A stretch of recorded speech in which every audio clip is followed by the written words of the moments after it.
সুপ্রিয় দর্শক আসসালামু আলাইকুম। দেশ ও প্রবাসে যে যেখানে আছেন আপনাদের প্রত্যেককে শুভেচ্ছা জানাচ্ছে। আজকে নতুন একটি প্রতিবেদন দেখতেই পাচ্ছেন আমার সামনে একটি আপু আসছে পর্দা অবস্থায়। আসলে আপুর জীবনে কী হয়েছে চলুন কথা বলে জানার চেষ্টা করি। আপু আসসালামু আলাইকুম। ওয়ালাইকুম সালাম। আপু আপনার নাম কি? আমার নাম সিনথিয়া। সিনথিয়া আপু, কেমন আছেন আপনি? এই তো ভাই আল্লাহ রাখছে ভালো। ভালো আছেন? আমার বাড়ি কোথায়? আমার বাড়ি রাজশাহী চাঁপাইনবাবগঞ্জ। পরিবারে কে কে আছে?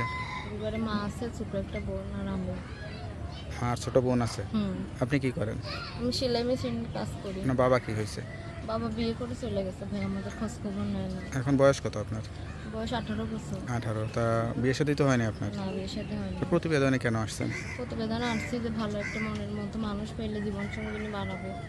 গরিব মানুষ ভাই, যৌতুকের জন্য বিয়ে শাদী হয় না। তো আপনি একটা পর্দাশীল একটা মেয়ে, সুন্দর পর্দা করে চলেন, তো এরকম মেয়ে তো অনেক ছেলেরাই বিয়ে শাদী করতে চায়। যে মেয়ে বাড়িতে থাকে বাড়িতেই তো আসে, তো বাড়িতে কেউ আসে না বিয়ের জন্য? আচ্ছা ভাই, যৌতুক চাই, আমরা গরিব মানুষ, টাকা পয়সার জন্য বিয়ে শাদী হয় না। যৌতুক চাই কেন আসলে? তা এখন তারাই জানে ভাই, যৌতুক চাই কেন। আমরা গরিব মানুষ, টাকা পয়সা দিতে পারি না। আচ্ছা আচ্ছা, তো বিয়ে করলে তো মানুষ চেহারা দেখতে চায়, মুখটা দেখাইলে সমস্যা আছে কোনো? দেখাবো ভাই, যে আমাকে বিয়ে শাদী করবে তাকেই দেখাবো। নাকি কোনো বয়ফ্রেন্ড আছে, প্রেম ভালোবাসা না, আছে? নাই, প্রেম ভালোবাসা করি না। কোনো হুজুর মৌলানা চাচ্ছেন নাকি যে কোনো বয়সের যে মানুষকে? কোনো বয়সের মানুষ হইলেই হবে, সমস্যা নেই। মানে আপনার কোনো পছন্দ নাই? না, পছন্দ নেই। আমাকে 2 বেলা 2 মুঠো ডাল ভাত খাওয়াইতে পারবে, 5 আচ্ছা। ওয়াক্ত নামাজ পড়ার মতো ঘরে তা বসে সুযোগ করে যে বিয়ে দিবে। করতে চাইবে সে তো চেহারা দেখতে চাইবে, তা কি সে সরাসরি আসলে দেখাবেন নাকি হ্যাঁ, সরাসরি আসবে, এসে দেখবে। ভিডিও ফোন টোন নাই, অডিও কলে, মানে ভিডিও না কলে? ভাই, আমার বাটাম ফোন আছে। বাটাম ফোন, তাই না? নাম্বারটা কি দেওয়া যাবে? হ্যাঁ, নাম্বারটা দেন। নাম্বারটা মুখস্থ নাই? না না। নাম্বারটা আনছেন?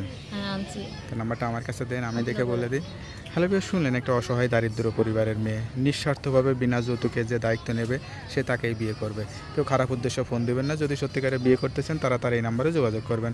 আপনার নাম্বার হচ্ছে 0130771875 নাম্বারটা খোলা থাকে তো? হ্যাঁ, খোলা থাকে। যাক, নাম্বারটা খোলা রাখবেন আর অবশ্যই 5 ওয়াক্ত নামাজ কালাম পড়ে আল্লাহর কাছে চাইবেন। আর কিছু বলতে চান? না ভাই। তো আপু ভালো থাকেন, দোয়া করি আপনার মনে আশাটা পূরণ হোক। আসসালামু আলাইকুম।